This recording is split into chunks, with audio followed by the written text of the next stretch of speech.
Buenas tardes para quienes están acompañándonos desde Colombia y buenas noches para quienes están en Argentina. Es un placer, un orgullo presentarles hoy a la colega, la doctora Adela Salas. Entonces, bienvenidos a todos y a todas a este espacio. Para quienes vienen de UGA, esta es la primera presentación del semestre académico que recién inaugura en la sede UGA y sería la tercera presentación de la Cátedra Germán Colmenares del semestre del primer semestre 2021 en el cronograma de actividades de Cali, que como sabemos, pues hace unas pocas semanas concluyó un paro largo, un paro estudiantil muy largo, y reanudamos las actividades académicas hace un par de semanas apenas. Entonces, bienvenidos a todos a este espacio. Vamos a comenzar entonces. Andrea Carolina Orrego, por favor, la presentación de la doctora Salas. Claro, claro que sí. Un segundo.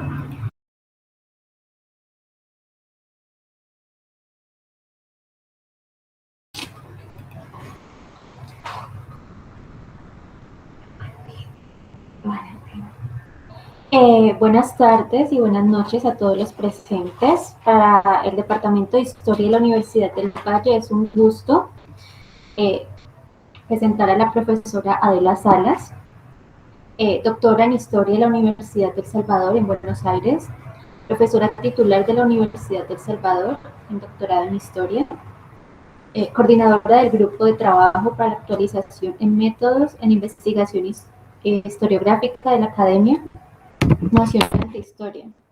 Ha sido escritora de varios libros, varios artículos, ha sido ponente en congresos nacionales e internacionales y hoy se encuentra con nosotros para su presentación sobre la microhistoria en el siglo XVIII en Buenos Aires. Muchas gracias por estar aquí. Muchas gracias, Andrea. Bueno, en primer lugar, buenas tardes y buenas noches a quien corresponde. Gracias por estar en este espacio tan importante de la Universidad del Valle. En primer lugar, quiero agradecer a la Universidad del Valle, a la cátedra Germán Colmenares, al doctor Carlos Alberto Murgueitío Manrique, que es colega y amigo de tantos años, y a Andrea Carolina Orrego Arias, que es la monitora que va a ayudarnos a pasar las diapositivas de esta presentación y que estuvo tan dispuesta conmigo todo este tiempo mientras organizábamos esta charla. Así que bueno, muchas gracias a todos y gracias por venir. Ya le agradezco antes de que me escuchen porque sé que hay mucha gente que ha venido. He visto que hay gente de nuestra hermana de nuestro hermano país de Chile, de Perú, también, bueno, mucha gente de Colombia, también gente que está comunicándose a la 1:15 de la madrugada desde Cádiz, así que bueno, a todos ellos muchas gracias por estar. En primer lugar, y después de los agradecimientos, quería comentarles que cuando me propusieron hacer esta charla y sabiendo que el público en general es un público heterogéneo, porque la mayoría son alumnos de maestría o doctorados, o también profesores, que muchos de ellos alejados del ámbito rioplatense, o sea que no conocen la realidad rioplatense, pero sí tienen otras realidades, están haciendo sus tesis en otros temas afines.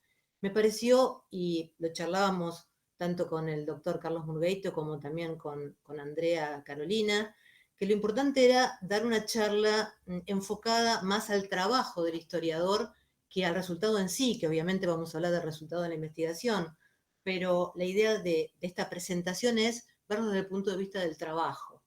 Por eso el trabajo se llama Historia de la Población y Microhistoria, de la teoría a la praxis, Buenos Aires rural del siglo XVIII.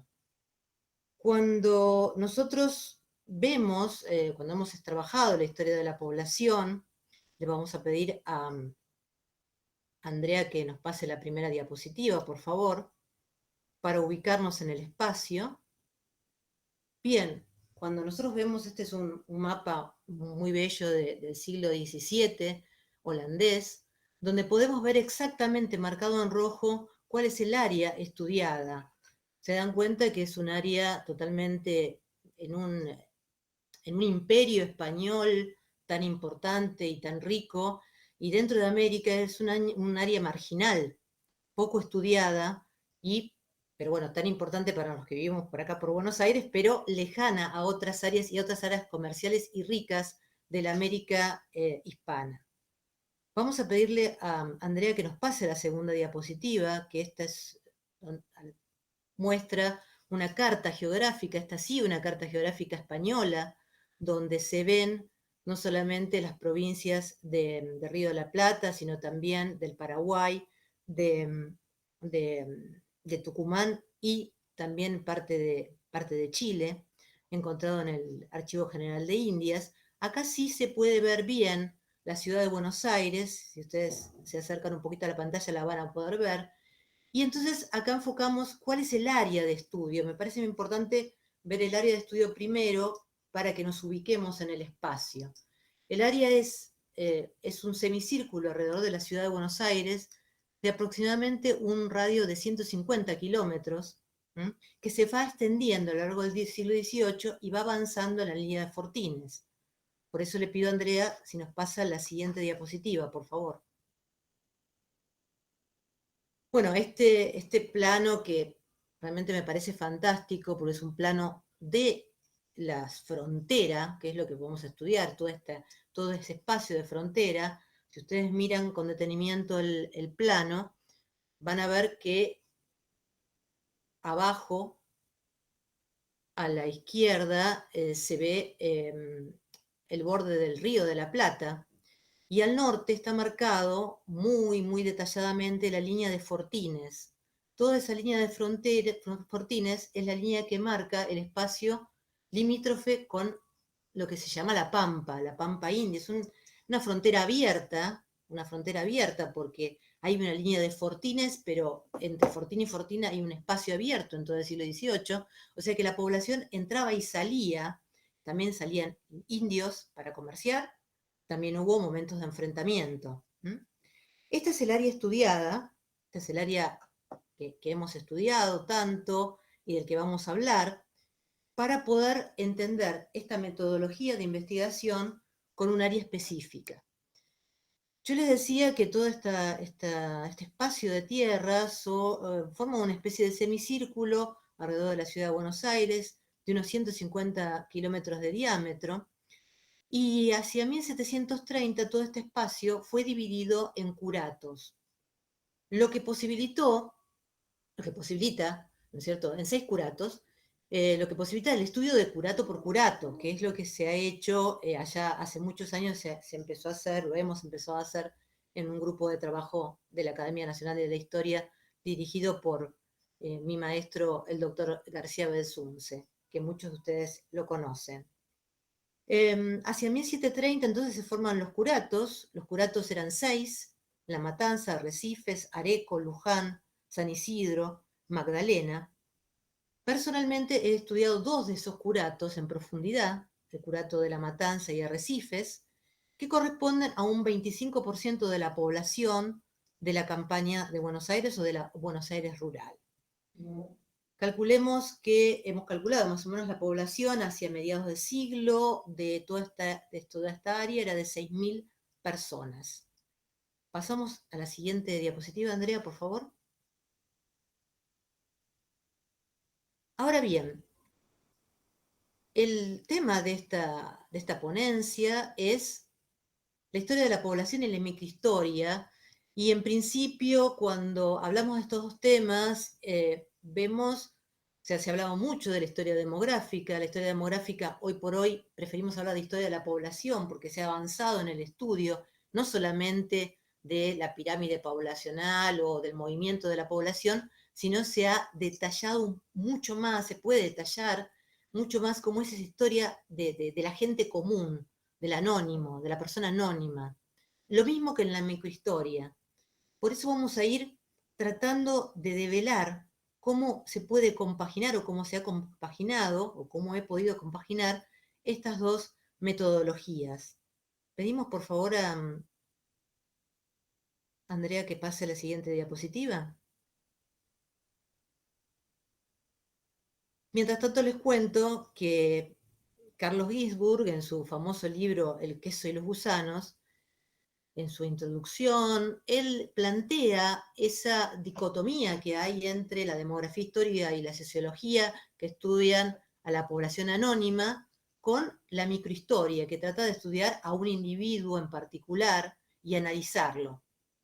Los límites de la microhistoria, cómo a partir de la microhistoria se puede reconstruir estos personajes, esta población anónima. ¿Mm? Lo que nosotros queremos ver es esa conjunción entre uno y otro. Vamos, por favor, Andrea, a la siguiente diapositiva. Bien. Vamos a empezar primero por la historia de la población. Nosotros preferimos siempre hablar de historia de la población, les decía, porque no solamente se estudia, no es solamente un estudio demográfico, sino que se va más allá. Ahora vamos a ver a qué nos referimos cuando hablamos de más allá. Hablamos de fuentes demográficas y fuentes no demográficas. En toda historia de la población, esas son las bases para el estudio. Primero, las fuentes demográficas, hay dos tipos de fuentes. Una que son las listas nominativas, listas de nombres, que pueden ser censos, pueden ser listas de hacendados, pueden ser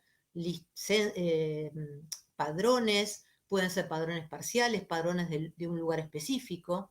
Son fotografías que se toman en un momento determinado de la población. En un momento determinado hay un censo y no queda esa fotografía de la población de un lugar. Por supuesto que una fotografía bastante particular, porque estos censos, estos padrones del siglo XVIII, se empezaban a hacer a lo mejor en uno de los pagos, en uno de los curatos, y para llegar al otro pasaban meses, incluso hasta en el padrón de 1744 se ha pasado un año entre una parte y otra parte del padrón, lo que hacía que la gente durante ese año se moviera dentro del territorio de la campaña y fuera también, entonces que esa imagen que nos da, esa foto, sea borrosa. Hay varias fuentes demográficas que hemos estudiado, que son muy importantes, los padrones de 1726, el de 1730, el de 1738, el de 1744. La siguen el de 1778. Y también padrones locales, pequeños padroncitos, o de ciudades, de regiones, por ejemplo, la reducción de Varadero o la ciudad de Merlo, o sea, son pequeños padrones que se pueden agregar, o listas, yo les decía, la lista de las familias que habitan en Salto de Arrecifes, que es una ciudad limítrofe y de avanzada con el Indio, el norte. Entonces, hay por un lado fuentes demográficas, que son las listas nominativas, pero también hay otras fuentes demográficas que son los que nosotros llamamos registros vitales. ¿Cuáles son estos registros vitales? Las actas. En este caso, en el siglo XVIII, actas parroquiales de nacimiento, de matrimonio y de defunción. Cuando nosotros hacemos el análisis entre las fuentes demográficas que nos muestran esa foto de esa imagen, que serían estas listas nominativas, y las fuentes demográficas que muestran el movimiento de la población, nacimientos, casamientos y defunciones, esa combinación nos ayuda para poder entender cómo es la población de un determinado territorio. Ahora bien, estamos en el siglo XVIII, por lo tanto son fuentes protoestadísticas. Quiere decir que estas fuentes se han elaborado con un fin. El fin podía ser o llevar gente a vivir a Montevideo, o para recolectar dinero para un objetivo particular, o simplemente para mover la población. Entonces, es muy importante saber cuál es el fin de estas fuentes. Y vemos, tanto en las fuentes, en las listas nominativas como en los registros vitales, que hay muchos errores. Por eso hablamos de fuentes protoestadísticas, porque no hay una conciencia de estadística comparativa como los censos modernos. Entonces, por un estudio de época protoestadística, es muy importante acercarnos a otro tipo de fuentes. ¿Para qué? Para complementar, porque necesitamos completar esta población. Para que ustedes tengan una idea, el padrón de 1726 para el área estudiada es un padrón que no incluye a la gente de servicio, no incluye a los esclavos, no incluye a encomiendas, a la encomienda de Regui, por ejemplo. Entonces, hay muchos vacíos de información que deben ser completados con otras fuentes. Por eso hablamos de fuentes no demográficas, fuentes complementarias, que pueden ser fuentes como actas de cabildo, fuentes que pueden ser como sucesiones, fuentes que se llaman acá en el Río de la Plata, hay una fuente que es riquísima, que se llama Comandancia de Fronteras, que es toda la correspondencia que hay desde el centro de Buenos Aires hasta estos fuertes que vimos en la primera imagen, y de vuelta. Entonces eso nos da información de la población, y también, incluso dentro de esta Comandancia de Fronteras, encontramos muchas listas nominativas, listas de nombres, listas, por ejemplo, que cuentan impuestos en algún momento determinado, o cabezas de ganado. Entonces, todas estas fuentes nos sirven para ir completando este abanico de información para poder reconstruir esta rompecabezas que es poder conocer a la gente común, ¿no? Por eso le voy a pedir a Andrea que siga con la siguiente diapositiva. Y aquí les enlisté en esta diapositiva, someramente, qué es lo que se puede lograr con esto. Primero, conocer el estado de la población en un momento determinado. O sea, estos censos que yo les decía que son como fotografías, nos pueden dar un estado de la población en un momento determinado. Claro, por ejemplo, se puede armar una hermosa pirámide poblacional con el padrón de 1744. No así con el de 1726, porque no tiene edades. Entonces podemos empezar a tener el conocimiento de la población anónima, conocer las edades, el sexo, las etnias. Luego, seguir profundizando y ver si hay, según el padrón, si muestra estas formaciones familiares, conocer las familias, los grupos habitacionales. Muchos de estos padrones también dan detalles sobre la propiedad de la tierra y la actividad económica, que junto con las fuentes de movimiento de la población, porque el movimiento de la población lo vemos comparando estas fotos de época, aunque sean muy lejanas, pero también viendo las actas de parroquiales. Particularmente pude analizar dos series de fuentes documentales, nacimiento, casamiento y defunción, de dos parroquias, la de Varadero y la de Arrecifes, y bueno, me sirvió para, bueno, interiorizar mucho de la población. O sea, la población que en principio, cuando uno empieza a ver un padrón o empieza a ver los primeros documentos, es una población anónima, se va identificando, uno le va poniendo nombre y apellido, le va poniendo cara, le va poniendo color a la gente, y se imagina cómo, y va reconstruyendo este movimiento familiar, ¿no?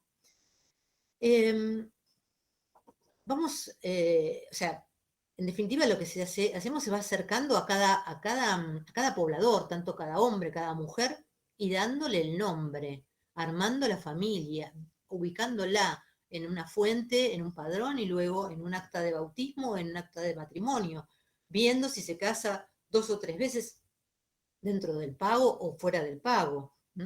Entonces, se puede, digamos, ir reconstruyendo poco a poco esa población anónima, que la va dejando, que la deja de ser, ¿no? Le pedimos a Andrea que nos pase la siguiente diapositiva. Entonces, la historia de la población va más allá de la demografía histórica. ¿Por qué? Porque nos acerca a la sociedad de la época, al modo de vida, porque hay una de las fuentes que yo les nombraba, el tema de poder experimentar y ver cada uno de los testamentos y las sucesiones. Yo he podido relevar más de 200, muchas más de 200 sucesiones. Uno puede ir reconstruyendo las costumbres, las ocupaciones, la vida cotidiana, la vivienda. Y también acercarse hasta la espiritualidad, ¿no? La espiritualidad de cada casa, ver hasta las imágenes que había en la frontera, los pequeños oratorios y los no tan pequeños que luego se convirtieron en parroquias.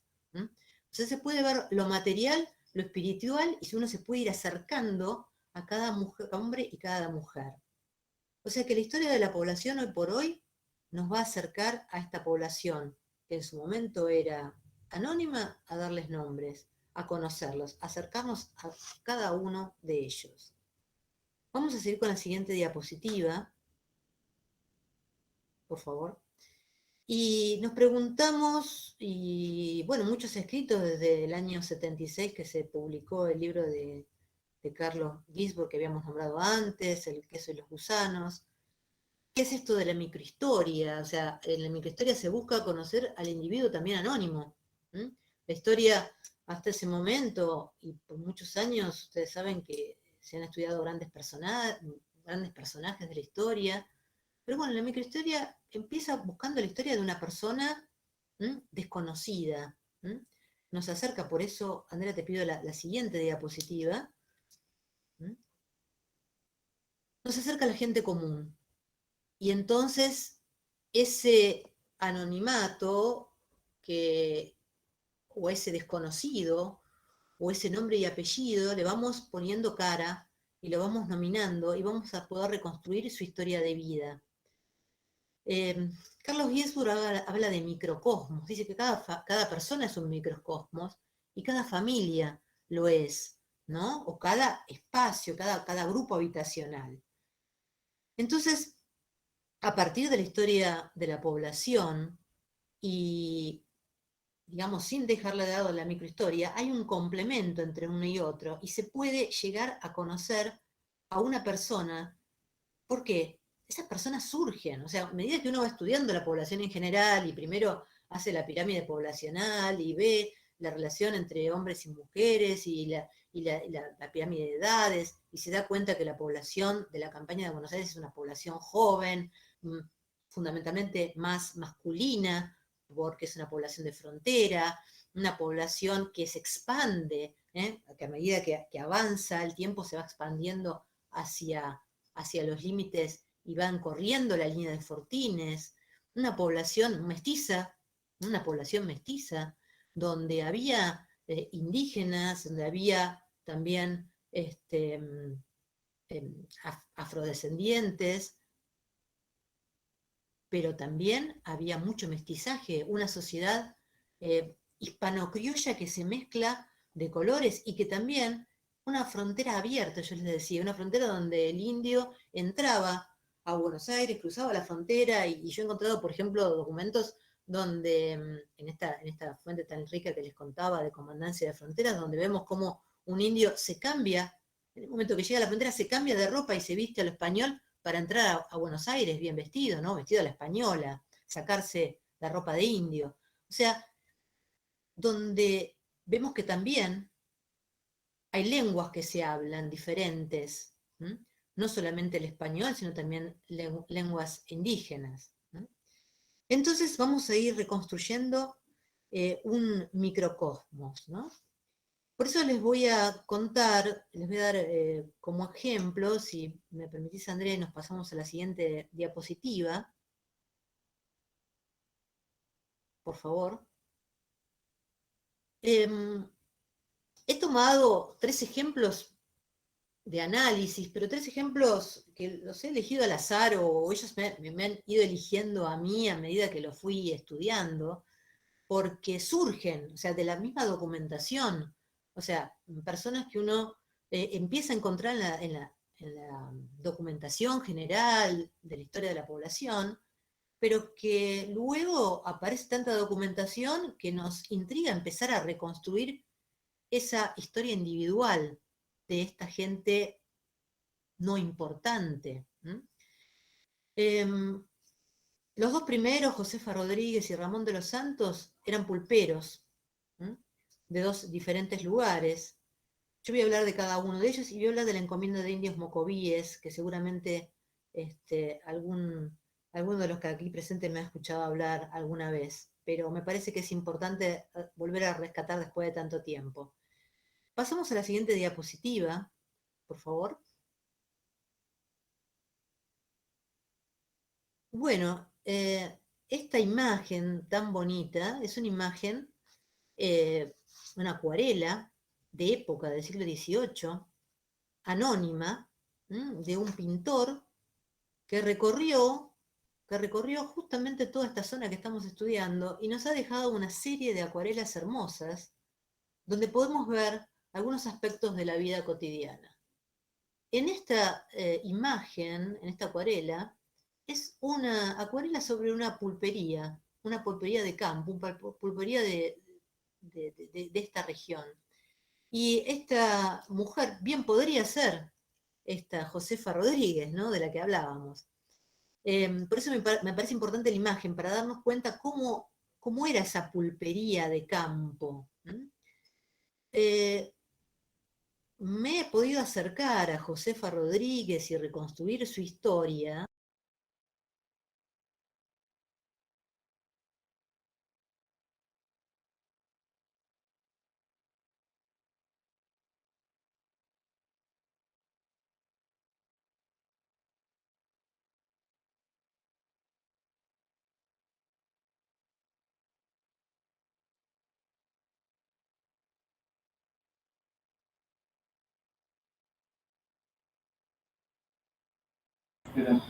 Adela, tienes el audio.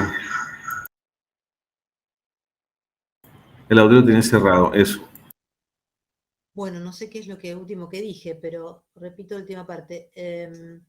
Si ustedes ven, Josefa Rodríguez podía hacer muy bien esta pulpera. Aparece un hombre, un paisano, que está ensillando o desensillando el caballo, no sabemos, y aparece una bandera roja en la puerta de la pulpería. Eso significaba que había carne fresca para vender. O sea, son imágenes que nos dan la idea de qué es lo que pasa en esta pulpería. Luego, una carpa con carne que podía ser la misma carne que se iba a vender, y un rancho en el fondo. Bueno, Josefa Rodríguez, yo me pude ir acercando a la vida de Josefa Rodríguez a partir de la documentación, porque sabemos que es asturiana, que va a vivir al límite de ranchos, ranchos que daban en el límite del pago de la matanza. Josefa Rodríguez ocupa tierras realengas, o sea, ni siquiera son tierras propias, sino que avanza y forma en esas tierras realengas y en cruces de caminos una pulpería. Generalmente las pulperías se hacían en cruces de caminos. Y donde, bueno, ella, junto con su marido y sus hijos, Josefa tuvo 10 hijos, armaron esa pulpería, y no solamente en la pulpería vendían, en este caso, carne, bebida, yerba, ropa, telas, sino también ella misma tenía en la pulpería ataona, o sea, también procesaba alimentos, hacía pan seguramente y lo vendía en su pulpería. Hay todo un expediente donde habla toda la historia de Josefa, y podemos ver, bueno, primero la ocupación de la tierra, cómo se ocupaba la tierra y luego se pedía. Porque recién cuando muere Josefa, su marido pide la tierra que ya estaba ocupada. O sea, la ocupación de la tierra. Se puede ver también los litigios familiares, cómo a la muerte de Josefa quedan 7 hijos vivos, pero el primero, el más grande, Juan, es el que pide mayor proporción, porque dice: desde siempre trabajé en la pulpería. En realidad la documentación marca que todos los hermanos trabajaron en la pulpería, pero Juan exige una mayor parte porque dice que su trabajo fue anterior, primero, y es el primogénito. Bueno, o sea, a medida que investigo la vida de Josefa, se puede ver la vida de un pulpero, en este caso una pulpera, en el límite de la Pampa.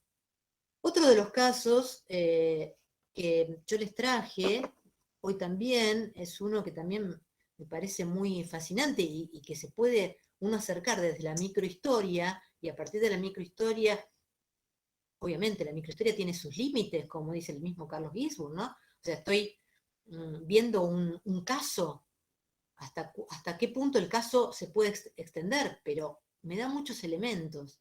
El otro personaje también era pulpero, Ramón de los Santos.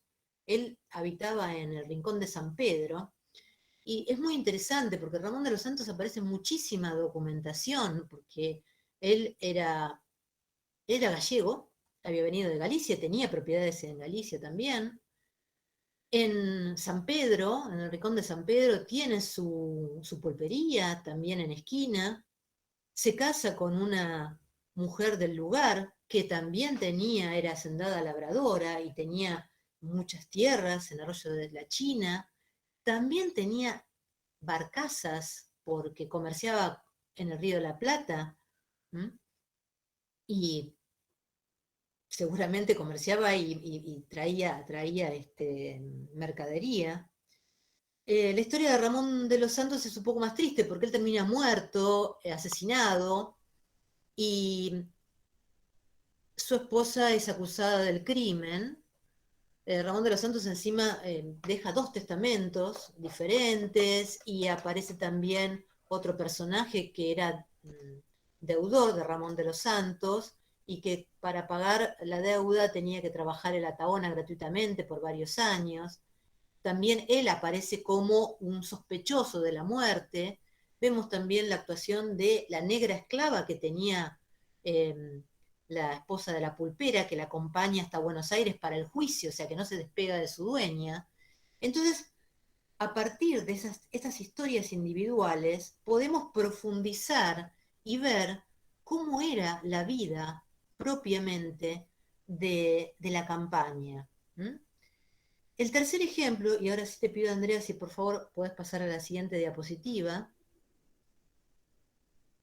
Esta imagen es una imagen, bueno, esta es mucho más conocida por todos acá en el Río de la Plata, es el padre Florián Pauque, jesuita, que también dejó muchísimos dibujos de la vida cotidiana del siglo XVIII.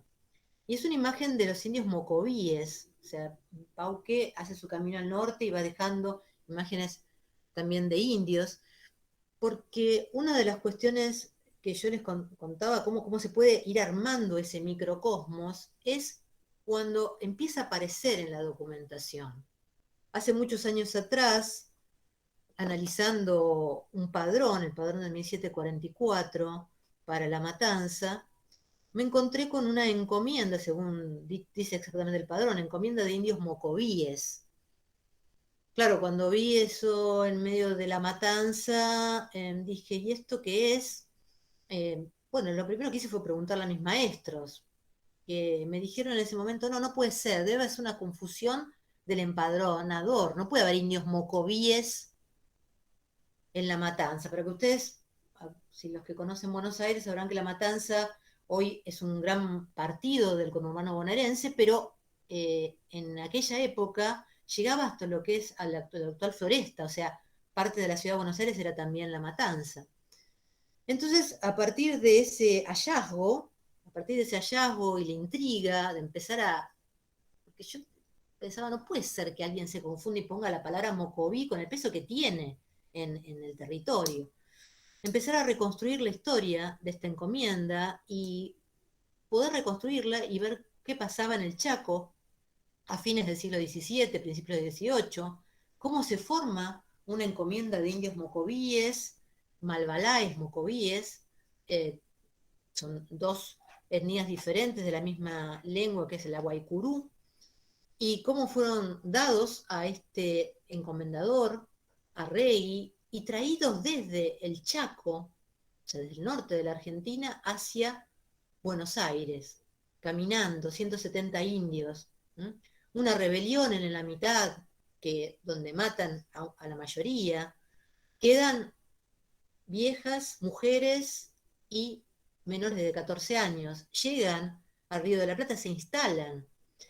Eh, Todo esto lo pude ir reconstruyendo gracias a los cronistas del Chaco, cronistas, también tuve la suerte de encontrar una monja, una monja, Sor María Rosa, que llega a Buenos Aires en 1712 y va con sus hermanas, con un grupito de hermanas, va a pasar 15 días a la chacra de Regui. Y entonces se encuentra con esa encomienda, ve a los indios, ve a los dos franciscanos que los evangelizaban, y justo en el momento que llega, que está la monja, lo relata, llega otro grupo de indios ojotaes, que yo en su momento encontré que salían del Chaco, pero decía, ¿habrán llegado caminando los ojotaes hasta La Matanza? Bueno, sí llegaron, porque Sor María Rosa nos da testimonio de eso. Entonces se empieza a reconstruir la historia de este, sí, microcosmos,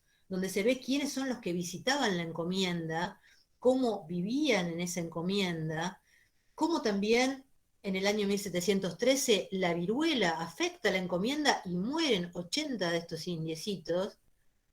Entonces uno puede ir armando esta historia del microcosmos y bueno, y conocer, porque hasta ese momento sí, se hablaba mucho de la reducción de los indios quilmes, también de la extradición de los indios quilmes desde Tucumán al actual Quilmes, pero no de los malvadaes mocovíes o jotaes a La Matanza. Entonces, uno va trabajando paralelamente, empieza con la historia de la población, pero definitivamente esta historia de la población va a dar documentación para poder ver casos particulares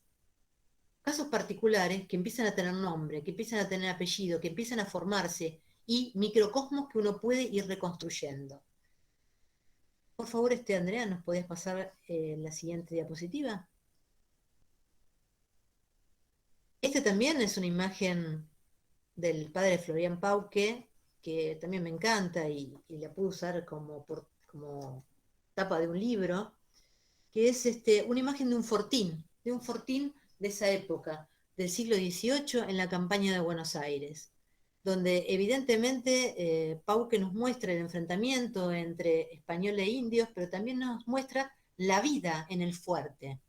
Fuertes muy rústicos, fuertes donde eran utilizados por el alcalde de la hermandad para retener a los presos, pero presos que se escapaban a la noche por el techo del fortín. O sea, todo esto lo encontramos en las fuentes. Entonces, como síntesis final, si yo hago un trabajo de historia de la población, no se contradice con la microhistoria, sino que en realidad se complementa. Una vez que uno tiene como el panorama general, aparecen sí o sí estas documentaciones particulares que hace que uno pueda reconstruir lo particular y lo general y pueda aunarlo, ¿no? Y lograr una síntesis de conocimiento y pueda adentrarse a la vida cotidiana de estos hombres y mujeres que habitaron hace tanto tiempo en nuestro territorio. Entonces, para finalizar y bueno, para agradecerles,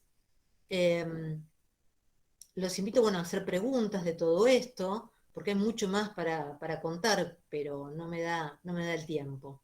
Muchísimas gracias y espero las preguntas. Gracias a ti, Adela. Una presentación preciosa, con unas imágenes reveladoras. Entonces se abre el momento para las preguntas o los comentarios. Pueden utilizar la mano para que haya un orden en las preguntas y comentarios.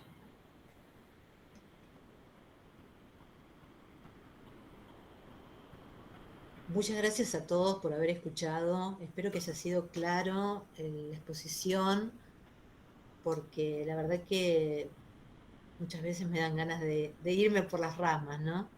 Bueno, gracias acá a mucha gente de acá de Buenos Aires y de Mendoza también nos están escuchando. Xochitl ha levantado la mano. Bueno, qué bueno que me hagas una pregunta. Bueno, los que conocen a Jochi es especialista también en historia de la población, pero del otro lado de la cordillera. Bueno, pues bienvenida. Ha compartido algunos congresos. Gracias. Bueno, en primer lugar, felicitarte, Adela, por la hermosa presentación, muy muy interesante y muy completa, como siempre, es tu trabajo. Así que felicitaciones por esto. A mí me quería un poco a ver si podías profundizar en este tema que yo te encuentro toda la razón en relación a que los datos demográficos se enriquecen, es necesario, ¿cierto? Enriquecerlos con este complemento de la microhistoria. El problema para las poblaciones indígenas, sobre todo, ¿cierto?, es que a veces cuesta tanto encontrar esos otros complementos que nos ayuden a poder crear una microhistoria de las poblaciones indígenas. Entonces quería preguntarte que, si habías encontrado algunos otros antecedentes que te permitieran conocer un poquito más de esta población mocovíe que encontraste, a ver si nos podías contar un poquito de eso. Muchas gracias de nuevo. Claro, muchas gracias. Gracias por tus palabras y gracias por dejarme explayarme un poquito más. Es muy interesante, o sea, imagínense cuando yo encontré esos 100, primero encontré esos 79 mocovíes en Buenos Aires, dije, ¿cómo puede ser? Tenía los nombres, claro, los nombres del empadronador, todos apellidados como el encomendero. O sea, los puedo ubicar con el nombre del español encomendero. Y por eso puedo ver también cómo estos indios luego van formando familias y salen de la encomienda. Me pasa que, por ejemplo, en otros casos, como en el caso de la reducción de indios de Varadero, que yo he podido ver, bueno, digamos, he estudiado la reducción desde sus orígenes en 1615. En el siglo XVII aparecen las primeras referencias con nombres indígenas y luego se van cambiando el nombre por nombres españoles. También ahí generalmente hay anotaciones sobre indio indio de la reducción de Varadero. Y entonces puedo ir, o sea, esos datos aparecen en la población, aparecen en otras fuentes, sobre todo en ¿cómo se llama? En los registros vitales, en las actas. Las actas de bautismo me ayudaron muchísimo para identificar e identificar la familia de indios. Claro que aparecen con nombres españoles, pero aparece no solamente la familia, sino también los padrinos. Entonces las conexiones de una familia indígena con otras familias indígenas. Como también es muy importante para conocer, por ejemplo, cuando un español llevaba a negros adultos esclavos a bautizarse.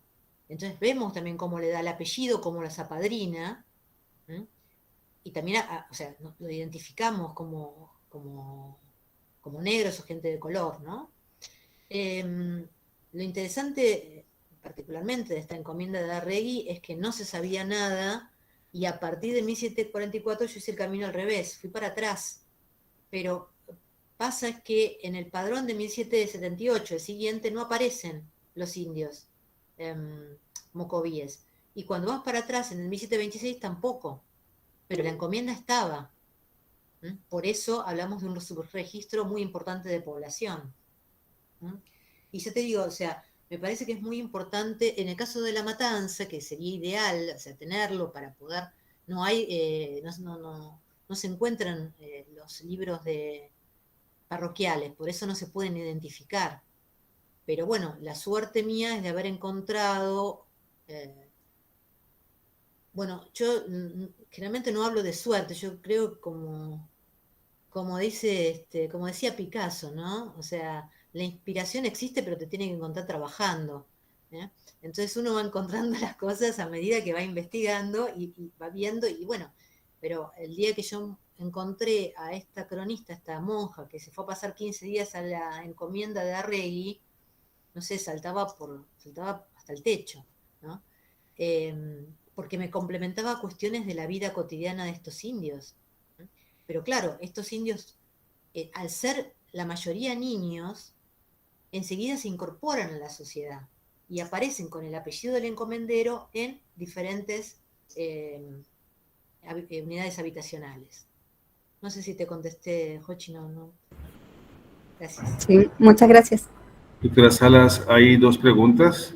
La primera es de Iván Vázquez. Dice, me imagino que te hace la pregunta a ti, ¿qué tanto le sirvió la tradición oral de las comunidades actuales? Me imagino que como fuente en tu investigación.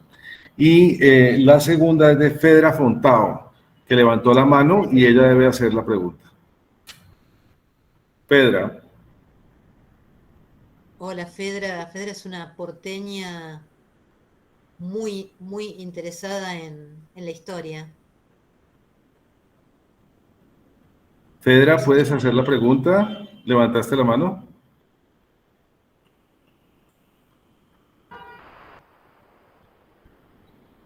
Fedra, puedes hablar. Y luego Alba Acevedo también levantó la mano. Fedra, tienes el chance ahora o le damos la palabra a Alba Acevedo. ¿Se escucha? Sí, se escucha Ahí perfectamente. estamos. Bueno, muchas gracias, doctora, por la presentación, como siempre, brillante. Gracias. Tengo el gusto de tenerla en mi medio de comunicación, así que sé cómo trabaja la doctora, por lo menos en Buenos Aires y internacionalmente, calculo. Doctora, usted planteó, bueno, comúnmente el siglo XVIII con las comunidades indígenas que han sido fuertemente marginadas,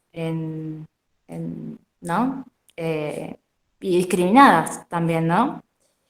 Y en una de las síntesis que termina, habla de que la historia se complementa. ¿Cómo ve esa historia respecto hoy actualmente en el siglo XXI? Con respecto a estas comunidades indígenas, que no solamente pasa en Argentina, sino que pasa en el mundo, en Quito, en tantos países. Bueno, vamos a Gracias, contestarle, Fedra. contesto Si las dos quiere, preguntas. doctora Adela, le damos la palabra a Alba Acevedo para Sí, que claro, sean claro, las tres claro. Sí, cómo preguntas. no, cómo no, cómo no. Alba Acevedo, tienes que abrir el micrófono, Alba. Está cerrado. Ya. Perdón. Buenas tardes a todos, buenas tardes, buenas noches. Felicitarte, Adela, por la exposición. Y tengo tres preguntas, perdón, pero se me ocurrieron. Las digo y quizás me puedas responder algunas o las tres. La primera es con respecto a la encomienda de indios mocovíes, que explicaste ya cómo se pierde un poco el rastro para arriba, pero los motivos de su salida del Chaco pueden haber sido concretamente, como en el caso de los Quilmes, una rebelión, estaban a cargo de órdenes religiosas o de alguna institución política que los tuviera en esa zona donde los españoles no habían penetrado tanto ni con tanta estabilidad. Esa es la primera. Y la segunda es, la monja esta de la cual vos me contaste, después tuvo alguna actuación o algún rastro escrito concreto, escribió algo importante que se pueda, o tuvo una actuación después, no sé si después salida de la encomienda en la ciudad de Buenos Aires conocida. Y la tercera es, esos curatos que vos has estudiado, ¿estaban en manos de las órdenes regulares, esos 6 de curas, los curatos había, o eran ya doctrinas un poco secularizadas, como estás estudiando o como te has referido al siglo XVIII, si ves un proceso un poco de secularización de esos curatos, o estaban todavía en manos de algunas órdenes regulares? Esas son las tres preguntas. Bueno, Gracias, Alba. si les parece, Si tienen más contesto preguntas y todo. comentarios, paramos aquí y seguimos una nueva ronda más adelante. Perfecto, perfecto. Sí. Así vamos por parte, porque si no me voy a mezclar. Bueno, en Doctora primer Salas. lugar, no, los testimonios hoy por hoy no quedan resabios, o sea, no se puede rastrear testimonios orales del siglo XVIII. No, porque no han quedado en todo lo que sería Buenos Aires grupos indígenas. O sea, hoy por hoy aparecen, por ejemplo, bueno, yo soy oriunda de Quilmes, justamente, el que nombré recién, soy quilmeña de nacimiento, y últimamente hay un grupo que dicen ser descendientes de los Quilmes y que reivindican los derechos. Ahora, sinceramente, no sé si se puede establecer ese nexo tan directo o ya hay un mestizaje muy importante en todo lo que sea Río de la Plata, toda esta zona, no en otras áreas de la Argentina. El tema también, y esto contestándole a Fedra, también, digamos, hay diferentes procesos que se han dado en territorio argentino de mestizaje, y hay otras zonas del territorio argentino que sí hay comunidades indígenas que siguen viviendo en comunidad y que hoy siguen reclamando tierras, pero no es el caso de Río de la Plata, no es el caso de Río de la Plata. En cuanto a lo que me preguntaba Salva de Sor María Rosa, Sor María Rosa en realidad era un grupo de monjas que llega a Buenos Aires, pero con la idea de ir a Lima, a hacer un convento en Lima. Y entonces cuando llegan a Buenos Aires se muere la Madre Superiora, se enferma, quedan en Buenos Aires, se muere la Madre Superiora, entonces van a pasar estos 15 días a la encomienda de Adarregui. Ahí, bueno, ella convive con los indios y luego viaja a Chile y después a Lima, y es ahí donde escriben las crónicas. En las crónicas, cuando ella escribe cómo fue el derrotero para llegar, escribe su visita a la encomienda, cómo eran atendidos los indios con los franciscanos, escribe también cómo los hermanos de Arregui, que los dos eran obispos, visitaban, uno que iba desde Córdoba y otro desde Buenos Aires, visitaban la encomienda para darle, digamos, bueno, asistencia espiritual. Y también ella sigue escribiendo y cuenta que se entera, más adelante se entera que murió Arregui y que, y bueno, y recuerda a la mujer de Arregui, y también es ahí donde dice que la gran, digamos, epidemia de viruela que mata a estos 80 indiecitos. Sabemos que igual la encomienda siguió, porque esto es en 1703, en 1744 tenemos 79 indios. Entonces, luego tenemos otras fuentes que son fuentes también de cronistas del Chaco, entre ellos el padre Lozano, que cuenta todas estas guerras tan importantes y bueno, que también las relata nuestro profesor amigo Abelardo Levalli, en Paz en la Frontera. Él cuenta todas estas guerras en el Chaco y cómo había este enfrentamiento con los indios mocovíes y cómo durante la gobernación de Esteban de Urízar, y en todas estas, o sea, tratan de, digamos, reducir a los indios malvalades y mocovíes a diferentes, bueno, hacer diferentes reducciones, pero se escapan, se rebelan constantemente, son atacados, atacan a la población blanca, hay muchísimas matanzas, hasta que definitivamente se vuelve a utilizar el sistema de extradición. Digo se vuelve porque la reducción de los Quilmes fue en el año 1666, y ahora estamos hablando de 1712, o sea, mucho después, 1711. Mucho después, es un caso de extradición y de encomienda tardía. Pero, bueno, todo eso nos acerca a un grupo poblacional. Y, bueno, gracias a estas diferentes fuentes uno puede ir viendo y reconstruyendo toda la realidad del Río de la Plata. Una realidad, digamos, ya les digo, también muy heterogénea, porque hubo momentos, sí, de enfrentamiento, de malones indios, en el pleno siglo XVIII hay un malón que ataca la zona de Quilmes, La Matanza, y sobre todo la zona de Quilmes reduce mucho la población, pero bueno, luego se calma y hay etapas de negociación, de amistad e incluso de expansión. Y ahí vemos estos casos como Josefa Rodríguez avanzando y poniendo su pulpería, ¿no? No sé si hay alguna otra pregunta. Sí, Adela, aquí hay una pregunta también de Iván Vázquez, el que te preguntó sobre la tradición oral. Dice, ¿qué tanta dificultad puede presentarse revivir la espiritualidad frente a la producción material de la comunidad cuando se recurre a las fuentes? Y yo aprovecho para también hacerte una pregunta, Adela.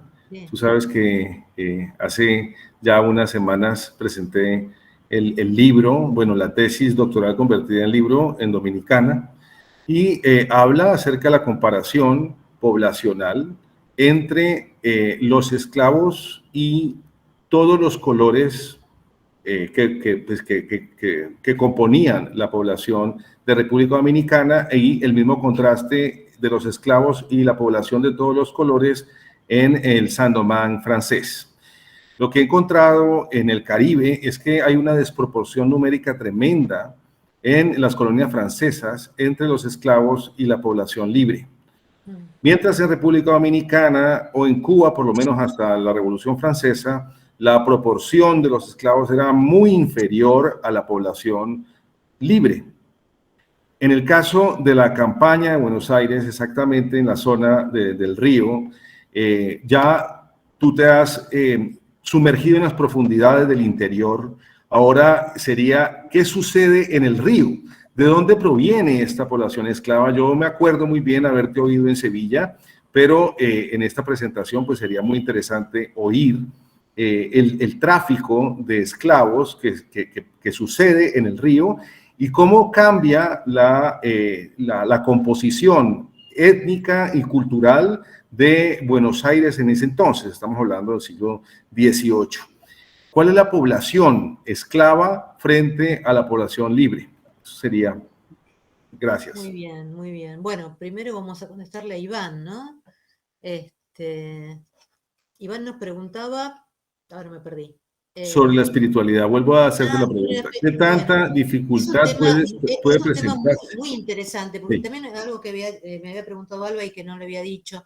Es un tema muy interesante porque, o sea, cuando en 1730 se forman los curatos estaban dirigidos por curas parroquiales, o sea, curas que dirigían la parroquia.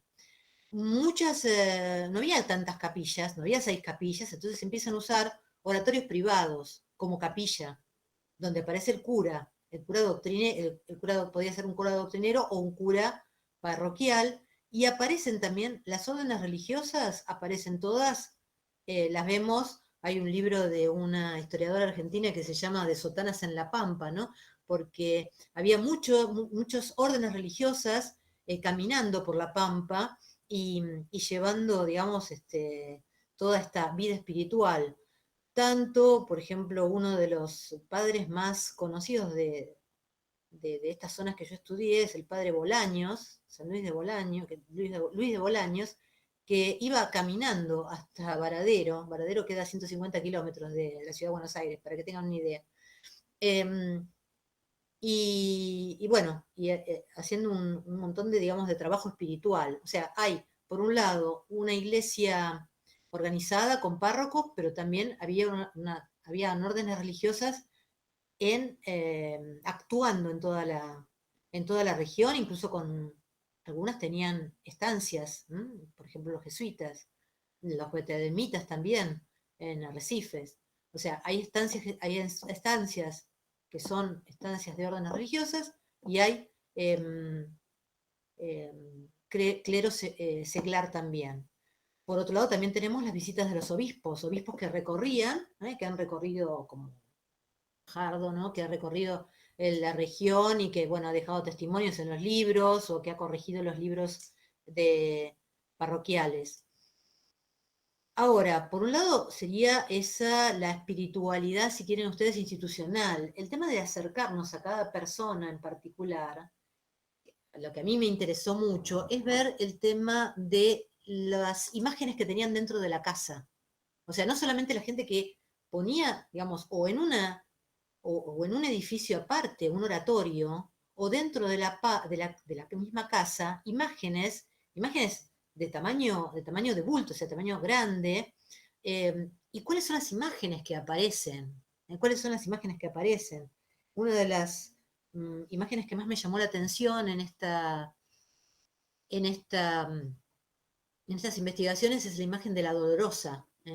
O sea, yo me imagino en plena frontera, en frontera con el indio, con problemas de alimentación, con el frío invernal, las imágenes, ¿no? Las imágenes religiosas y cómo, por ejemplo, imágenes de la Virgen, no la Virgen Inmaculada, la Virgen Dolorosa, la Virgen de Luján, que también es una imagen muy, muy, muy rioplatense, y por eso es la patrona de la Argentina. Y también los detalles, o sea, los libros de lectura religiosa, los rosarios, las imágenes de Cristo, qué Cristos aparecían, los santos, por ejemplo, San Antonio es un santo que aparece mucho en las casas relacionadas con los mulatos. Es un santo fundamentalmente que usaban los negros y mulatos. Esto en cuanto a la espiritualidad, o sea, se puede ir acercando mucho, mucho, ver estas imágenes y lo que significaba esa imagen en esa casa o ese oratorio completo, que muchas veces ese oratorio era donde se oficiaba una misa, cuando aparecía, cuando llegaba un cura. Entonces se puede acercar mucho la espiritualidad, se complementa con estos actos de bautismo, de matrimonio o de defunción, qué es lo que deseaban a la hora de la muerte, cómo hacer todo el entierro, las misas posteriores, dónde ser enterrado, por ejemplo, habíamos hablado de Ramón de los Santos, pidió ser enterrados en la recolección de San Pedro, que es justamente ¿cómo se llama? Una institución reglar. Quería ser, ¿cómo se llama? Enterrado y con el hábito de la recolección de San Pedro. Entonces, aparece mucho en estos deseos también de los testamentos la cuestión espiritual. Entonces uno puede también reconstruir cuáles son las imágenes, qué es lo que más, eh, lo más común entre la gente, ¿no? Luego, vos me preguntabas el tema de la población negra y sé que te interesa especialmente. Sabemos que Buenos Aires fue, en el siglo XVIII, era un puerto interdicto, o sea que no podían llegar ni mercaderías ni negros directamente, salvo en los dos momentos importantes que fueron los momentos de asientos negreros. Un asiento de negrero francés y un asiento de negros inglés, que ahí sí llegaban negros directamente de África. Hay cálculos para la ciudad de Buenos Aires donde a mediados del siglo XVIII el 30 y pico por ciento de la ciudad de Buenos Aires era negra. Obviamente, digamos, los negros llegaban a Buenos Aires y la mayoría de ellos eran revendidos y llevados al norte, o sea, al norte, a la zona de Córdoba, a la zona de Alto Perú, vendidos en Lima, pero muchos se quedaban en Buenos Aires. O sea, el negro porteño, lo que podemos llamar el negro porteño, fundamentalmente en Buenos Aires era utilizado como servicio doméstico. Ahora, también había en esta campaña de Buenos Aires.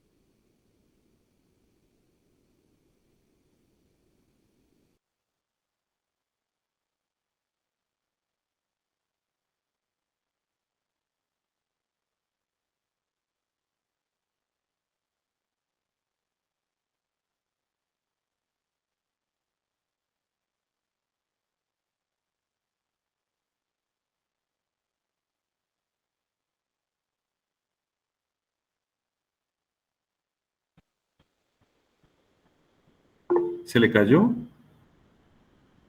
Parece que se cayó la comunicación con Adela.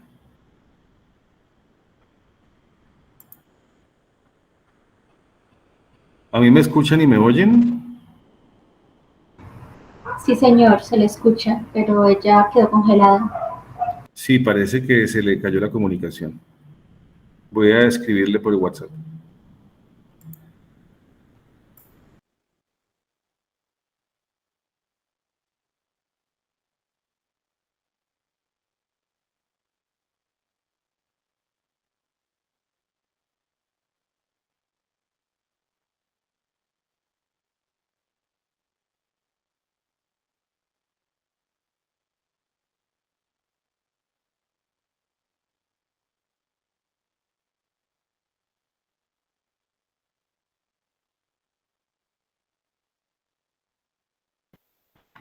Andrea Carolina, ¿estás por allí? Sí, señora, aquí estoy. Ya le envié un mensaje a Adela, estamos esperando que se vuelva a conectar. Sí, señor, estamos esperando. Entonces, que nos den una esperita a los presentes. Ella ya vuelve a conectarse. Gracias.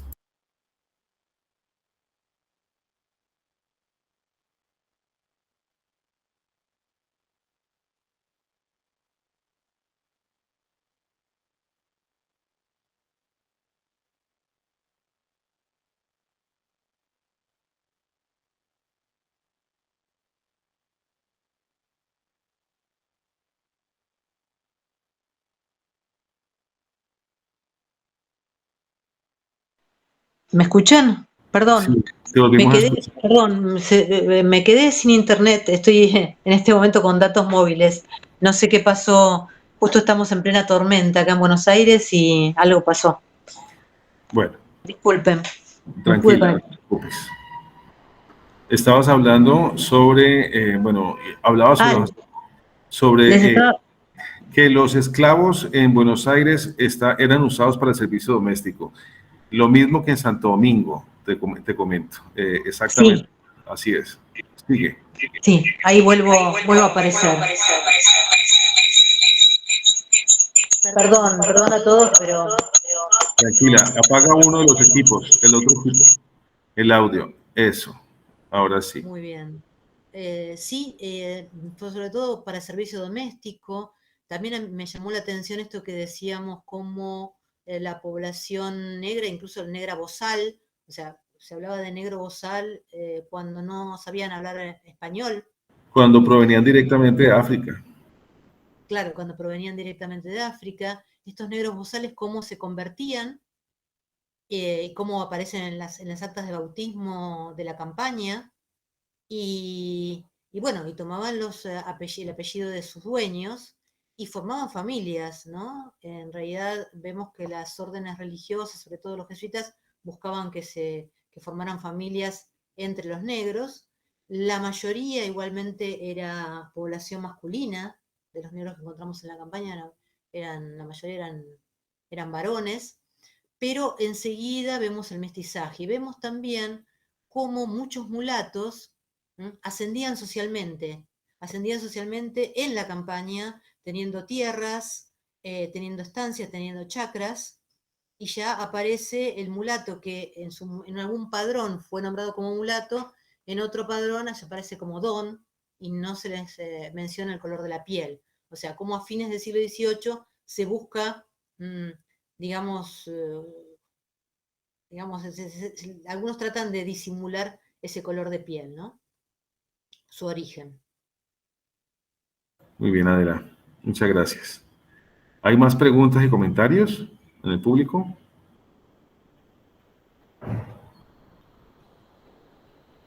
Si alguien quiere, levante la mano o escriba en el chat.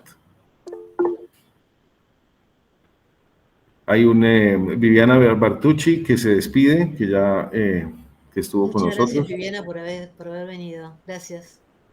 Bueno, pues si no hay más preguntas y comentarios, Adela, damos por terminada la presentación de hoy. Gracias, Nérida, por Allí venir. está Guillermo Abracho, que te hablé de él, es amigo de antaño, argentino-colombiano. Ahí saludó también. Bueno, entonces, Gracias a Adela, todos los participantes. muchas gracias a ti, muchas gracias a todos los que vinieron y asistieron a esta presentación. Si quieren volverla a ver, quedará en el canal que tenemos de la Cátedra de Germán Colmenares. La subiremos prontamente. Adela, muchas gracias a todos los que están desde Un abrazo Argentina. muy Sé fuerte a todos que y son muchas las gracias por nos 9:35 acompañaron ya. desde acá, desde Argentina y de los otros lugares. Muchísimas gracias. Bueno, cuídense mucho. Feliz noche. Gracias, Adela. Muchas felicidades. Gracias, Andrea y Lorena, que estén muy bien. Muchísimas gracias, Andrea, por tu colaboración, que te tuve con las diapositivas corriendo. Muchas gracias a usted por estar aquí. Hasta Buenas luego. noches, gracias. Feliz Muchas gracias, noche. Amparo, muy amable. Buenas noches para todos. Buenas noches para todos. Gracias, luego. Nélida, por haber venido. Adela. Un abrazo grande, Carlitos. Igualmente para ti. Nos estamos viendo en Un semana. abrazo.